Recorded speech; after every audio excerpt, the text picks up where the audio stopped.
I'm so sorry, ma'am. I know you need this medicine, but it looks like it's not covered by your insurance. Yeah, unfortunately, I had to deny that one. Wait, who are you? I'm your insurance company's pharmacy benefit manager. I get paid based on the price of a medicine, and I don't make as much money off this one. No one should stand between you and your medicine. Visit phrma.org/middleman to learn more. Paid for by Pharma. If you've been feeling overwhelmed with anxiety lately, try listening to a guided meditation on the Meditation for Anxiety podcast. Meditation is a proven, natural way to help you calm down and dissolve stress so you can feel lighter and happier. So subscribe for free today to the Meditation for Anxiety podcast by searching for Meditation for Anxiety on your favorite podcast player. This is Optimal Finance Daily, episode 2399, The 3 Most Common Ways to Achieve FIRE by Christina Browning of ourrichjourney.com. And I'm your host and personal finance enthusiast, Diana Merriam. We're going to jump right into our post for today as we optimize your life. The 3 Most Common Ways to Achieve FIRE by Christina Browning of ourrichjourney.com. In recent years, FIRE, or financial independence and early retirement, has taken off around the globe as more people realize that they have the power to invest in their own lives and achieve financial independence. There are plenty of routes one can take to achieve FIRE. Here are the 3 most common ways to do so, including the pros and cons of each strategy. It's important to understand how these methods work, how they don't work, and how you can apply them to your own situation. Investing in the stock market. If you choose to open an investment portfolio to invest in the stock market, you can eventually generate enough income that it will pay for your expenses in retirement. But proper asset allocation is important as it allows your portfolio to continue growing even as you make withdrawals. The key is to live off the generated income without depleting your returns. The idea of living off stock investments seems foreign to a lot of people because they don't understand how you live off those investments on an annual basis. Living off of your investment portfolio is more than possible, but there are still pros and cons. Pros. Number 1, it's easy and accessible to the majority of people. Number 2, access to tax-advantaged investment accounts that either reduce your taxable income or allow your money to grow tax-free. And number 3, it's passive. Investing in the stock market over the long term requires very little work and hassle. It's a great fit for hands-off people who want to put their money somewhere and leave it to grow. Cons. Number 1, it can be risky. You can lose all of your money if you don't hedge against risk.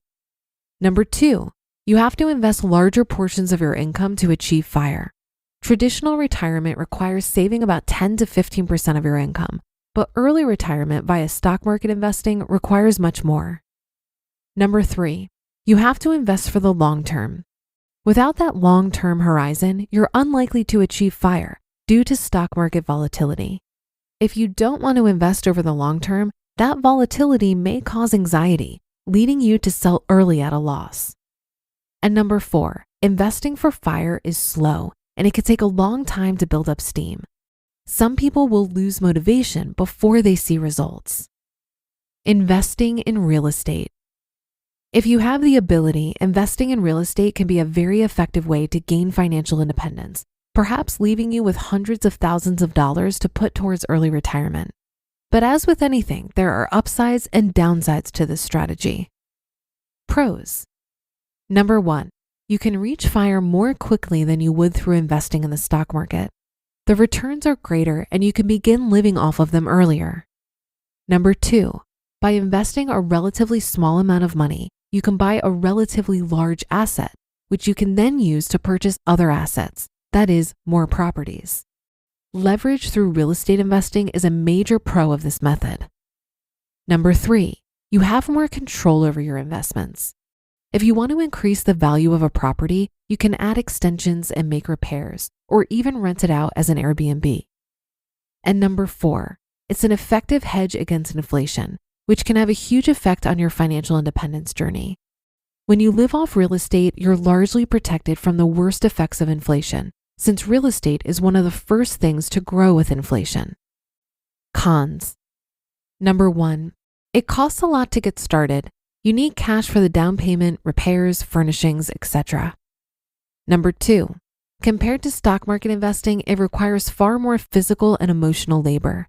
You can't just invest your money and sit back and wait for it to work its financial magic. Number 3, you have far less diversification among your assets. For example, if you have 3 different properties and 2 tenants aren't paying rent, it will deal a devastating blow to your retirement savings. And number 4, there are a lot of unique risks that deter people from investing in real estate. This can include being sued for a fall on the property, bad tenants, potential squatters, etc. If you don't do thorough research, unforeseen risks can derail your FIRE journey entirely. Starting a business. When most people talk about starting a business, they aren't talking about it as a mechanism for achieving FIRE, but it can be a vital way of achieving financial independence. The key is starting a business that produces passive income, which can lead to true financial freedom. Things like creating apps, self-publishing ebooks, building websites, affiliate marketing, etc. You create a product that will continuously sell, so you reap the benefits without additional work on your part. Pros. Number 1, you're your own boss. You get to choose what you make and sell. Number 2, your income potential is endless depending on what you create. For example, a successful app can literally make millions. Number 3, depending on the type of business, you can be relatively, if not completely, location dependent. Being able to move anywhere can help you drastically cut housing and even living expenses. And number 4, more potential to pass on generational wealth. Your children can reap the benefits financially and also intellectually, as you can show them how to manage a passive income business. Cons.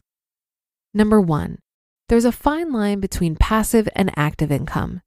You may start a business that you think is going to produce passive income, but you end up doing more work than you did before starting the business. Number 2, income can be inconsistent. Whether due to missteps or luck, your business may not generate enough wealth over time to maintain early retirement. A failed business can jeopardize all of your FIRE plans. And number 3, it requires a lot of work upfront. In the beginning, you might have to spend 40 to 50 hours a week, which can take a mental and physical toll on you. You have to be 100% dedicated to making a passive income business work. So these are the 3 most common ways that people can achieve their dream of financial independence and early retirement. Of course, not all of these things will work for or appeal to you. This is especially true if you don't have the funds to invest in real estate or the ambition and ideas to start your own business. Of the 3, investing in the stock market is the most accessible way to start your FIRE journey. Even if you start small, investing what you can spare from your monthly paycheck, it will still act as passive income, growing your wealth in the background and eventually making an enormous difference to your progress. Whatever strategy you choose, make sure you have a specific plan for financial independence that works for your unique situation. Hopefully, these strategies have given you inspiration for new ways to generate income and work towards your FIRE goals.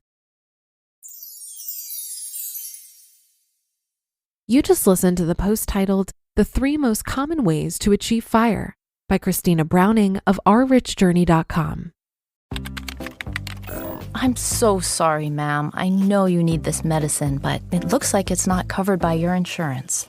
Yeah, unfortunately, I had to deny that one. Wait, who are you? I'm your insurance company's pharmacy benefit manager. I get paid based on the price of a medicine, and I don't make as much money off this one.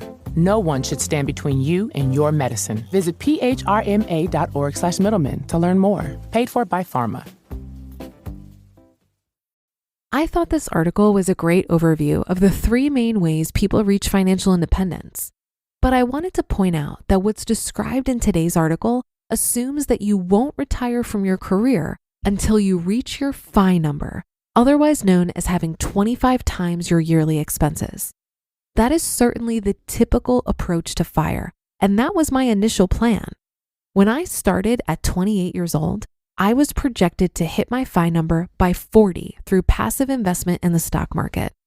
But then I ended up retiring at 33 from my corporate career. So what gives? This is where Coast Fi enters the chat. Coast Fi is a milestone on the path to 25 times your annual expenses. This is where your portfolio has enough money to grow through the power of compound interest to what you need at a more traditional retirement age, even if you don't contribute one more dollar. I like to think of it as front-loading your traditional retirement savings, and you get to a point where you can just stop contributing and let compound interest do the rest of the work. What I found appealing about this approach is that I was able to downshift much earlier than waiting until 40 years old. And because my annual expenses are so low, I'm able to cover them on just 4 hours of work per week hosting this podcast for you. So I'm not living off of my portfolio, but I still consider myself retired because 4 hours per week isn't exactly gainfully employed. I feel like Coast Fi is almost a cheat code to living the Fi lifestyle while not yet being fully financially independent. And that should do it for today. Thank you for being a subscriber or follower of the show and sharing it with others. It really goes a long way to keep this podcast going. Have a great rest of your day, and I'll see you tomorrow where your optimal life awaits.